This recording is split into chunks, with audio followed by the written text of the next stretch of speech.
A história do Porto de Santos, o maior da América do Sul, conta a trajetória de ocupação do continente e do nosso país. Por causa da geografia do lugar que protege as embarcações, o local passou a ser ponto de chegadas e partidas ainda no século XVI. Um estuário que viu a formação do Brasil e a chegada de imigrantes do mundo todo em diversos períodos históricos. Durante os séculos, desembarcaram neste local pessoas que trouxeram na bagagem o sonho de uma vida nova. Para algumas, o Porto de Santos foi apenas o início da jornada até diferentes regiões do país. Para outras, o recomeço foi aqui mesmo, na cidade que as recebeu. No Porto de Santos, os principais movimentos migratórios que a gente vai ter desde o século XIX são o português, em primeiro lugar, ainda quando a gente não tem uma imigração que é subvencionada. O que quer dizer isso? Ela não é paga pelo Estado brasileiro. Não é paga pelo Estado brasileiro. Então a gente vai ter essa imigração ainda no período imperial. Então ela tem outra característica, não é a família toda, vem às vezes o pai de família e tal. Depois você tem já ainda, pegando um pouco da metade desse período ainda, uma parte não subvencionada e depois uma parte subvencionada. Os italianos, né, que é um pouco menor que os portugueses, no caso dos que ficam aqui na cidade, residentes em Santos, mas é uma imigração também muito grande para o Brasil todo e muito importante, né, para o ciclo que acontecia ali, que é o ciclo do café. E depois a gente tem os espanhóis, também muito importante dentro desse período. Acho que essas são as principais. Depois vocês vão ter outras menores, alemães, vocês vão ter outros grupos, né, menores de imigração. O prédio do Centro Cultural Português foi construído entre 1898 e 1901. O projeto tinha como objetivo abrigar atividades culturais para os imigrantes portugueses da cidade. Seu desenho faz referência à arquitetura do país europeu na época dos chamados descobrimentos. No Salão Nobre, pinturas inspiradas na obra literária Os Lusíadas, de Camões, enchem os olhos de quem visita esta sede. Quando que vão chegar os imigrantes portugueses? Então você vai ter sempre imigração portuguesa, provavelmente por conta da língua, facilitação cultural da língua, facilitação da religião, que é também importante, sempre foi importante, né, a religião católica, e você tem, portanto, a vinda geralmente não subvencionada. O que era isso? Ele vinha espontâneo, em geral, os homens vinham e depois eles poderiam trazer a família ou conseguir enriquecer e voltar para Portugal, que era sempre uma ideia maior. E isso vai acontecer em grande parte depois do século XIX. Você vai ter sempre essa onda imigratória, né? Para a gente ter uma ideia, né?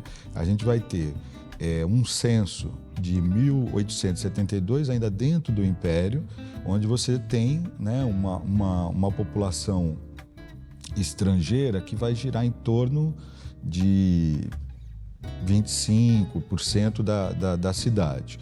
Quando você já faz um censo dentro do período republicano, já 1913, ela já conta quase com 45% de imigrantes, sendo que desses 45% de imigrantes, mais ou menos 40 mil imigrantes, mais ou menos, e 25% são portugueses. O intercâmbio cultural que acontece a partir da chegada destes imigrantes pode ser conferido no Centro Espanhol de Santos e na Società Italiana de Santos, duas instituições que promovem atividades culturais abertas ao público. As ruínas da Hospedaria dos Imigrantes também contam a história da formação do povo santista. Como que a escravatura brasileira imposta pelo Império Português se relaciona com a chegada dos imigrantes na cidade? Olha, a relação entre a escravatura e a imigração, ela tá totalmente ligada, né? O que na verdade acontece com o Brasil com a questão da escravatura, né, da escravidão no Brasil? O Brasil é um dos últimos países a eliminar a escravidão, né, só em 1888. Mas o Brasil, ele vai desenvolver durante todo o século XIX uma forma de protelar essa forma de relação de produção, relação de trabalho. Então você tem leis, né, que a gente vai ter, né, desde o início do século XIX, a tal da a Bill Haber, de 1831, que depois fica conhecida como Lei para Inglês Ver. Por quê? Porque o Brasil se compromete a terminar com o tráfico de escravos, mas não faz, né? Não vai fazer isso. Então você vai até, né, vai protelando, aí tem todas as discussões ainda. Isso a gente está assumindo, né, o fim do primeiro reinado, segundo reinado, né, já do Dom Pedro II, e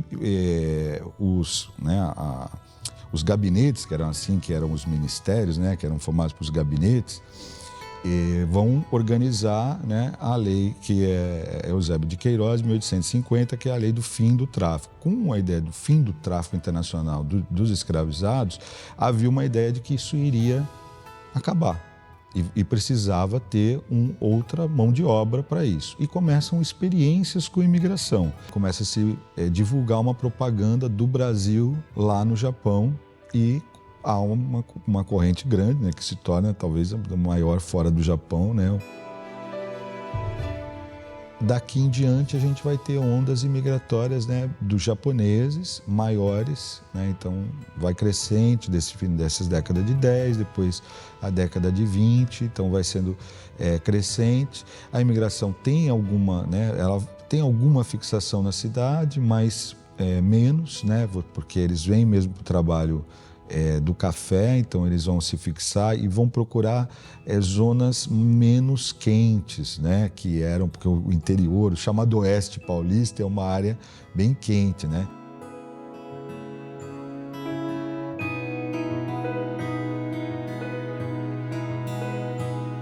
A chegada do navio Kassato Maru no Porto de Santos em 1908 marcou o início da imigração japonesa no Brasil. Em 2008, quando este acontecimento completou 100 anos, foi inaugurada perto do mar esta escultura da artista plástica Tomio Otaki.